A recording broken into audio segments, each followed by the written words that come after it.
Have you ever caught yourself saying, "This must be trauma bonding, that's why I can't leave him"? But what if I told you it's not trauma bonding? What if the truth is even harder to swallow?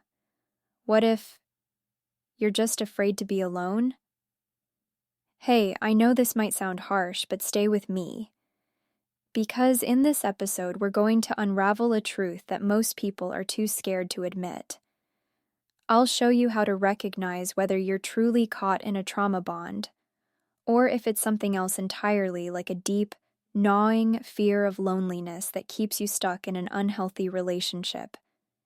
So, if you've ever felt trapped in a toxic dynamic, unsure if you're trauma bonded, or just unable to let go, this video is for you. Before we dive in, don't forget to hit the subscribe button and join our Decode Love community, where we talk openly about love, heartbreak, and emotional healing. Let's get into it. Let's start with a question. What is trauma bonding really? Trauma bonding happens when you become emotionally attached to someone who repeatedly hurts you. It's that cycle of highs and lows, where you're love-bombed, then devalued, then discarded, only to be pulled back in with promises of change. It's like an emotional roller coaster you can't seem to get off. In trauma bonding, your brain actually becomes addicted to the chaos. It's a chemical cocktail, dopamine, cortisol, adrenaline, that makes you crave the person who's hurting you. But here's the thing. Not every difficult relationship is a trauma bond. Sometimes what looks like trauma bonding is actually a reflection of your deep fear of being alone. Let me explain. Imagine this. You're in a relationship that feels like it's draining the life out of you. You argue constantly. You feel anxious, on edge. You say things like, "I know he's not good for me, but I just can't leave." So you scroll through social media, watch videos about trauma bonding, and think, "Wow, that's it, I'm trauma bonded." But here's where it gets tricky. When you step back and really look at the relationship, there's no real pattern of abuse, no cycles of manipulation or gaslighting, no love bombing followed by cold, cruel detachment. It's just messy, chaotic, but not necessarily abusive. So why can't you leave? Here's the hard truth. Sometimes you stay not because you're trauma bonded, but because the idea of being alone is terrifying. Maybe you grew up in a family where you felt abandoned or neglected, and now the thought of being alone feels like a punishment. Maybe you've internalized the belief that your worth is tied to having a partner.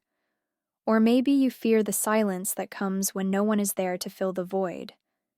And so, you cling to a relationship that isn't good for you. Not because it's an addictive trauma bond, but because you'd rather have someone, even if it's the wrong person, than face the loneliness you're afraid of. Let's pause for a moment. Ask yourself, do I stay because I'm addicted to the highs and lows of this relationship? Or do I stay because I don't know who I am without a partner? That's a powerful question. And it's okay if the answer is hard to face. Here's another sign you might not be trauma bonded, but just afraid of being alone. You justify bad behavior, but not extreme abuse. You say things like, "Well, he's not perfect, but who is?" Or, "At least he's here." You convince yourself it's better to stay than to be single.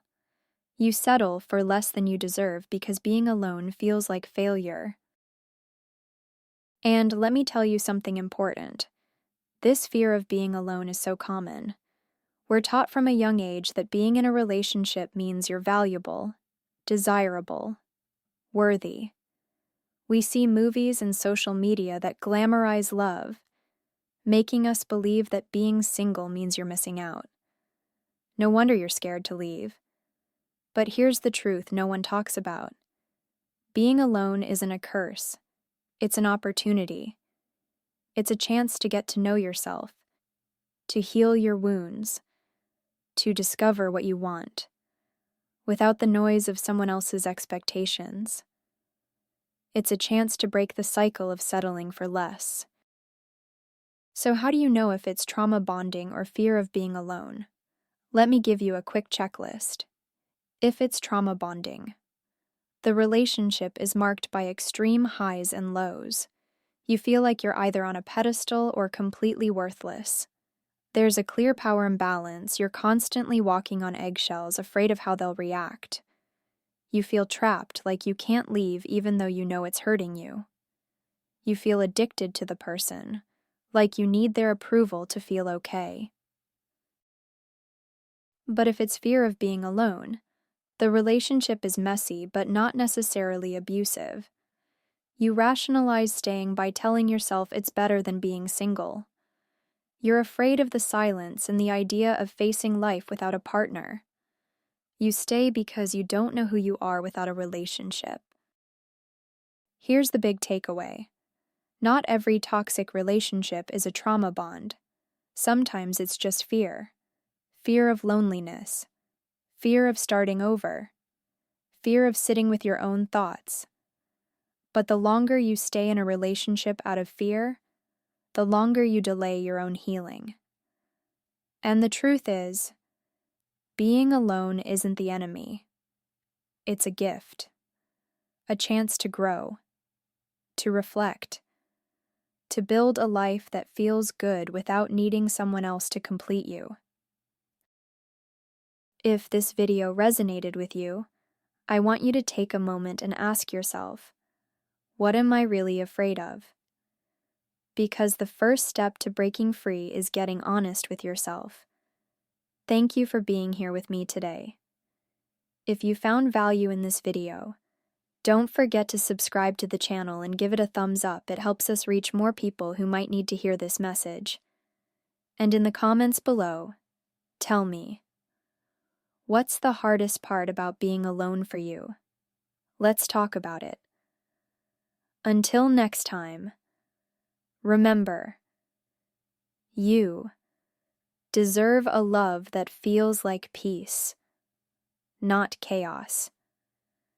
And sometimes, the bravest thing you can do is to choose yourself.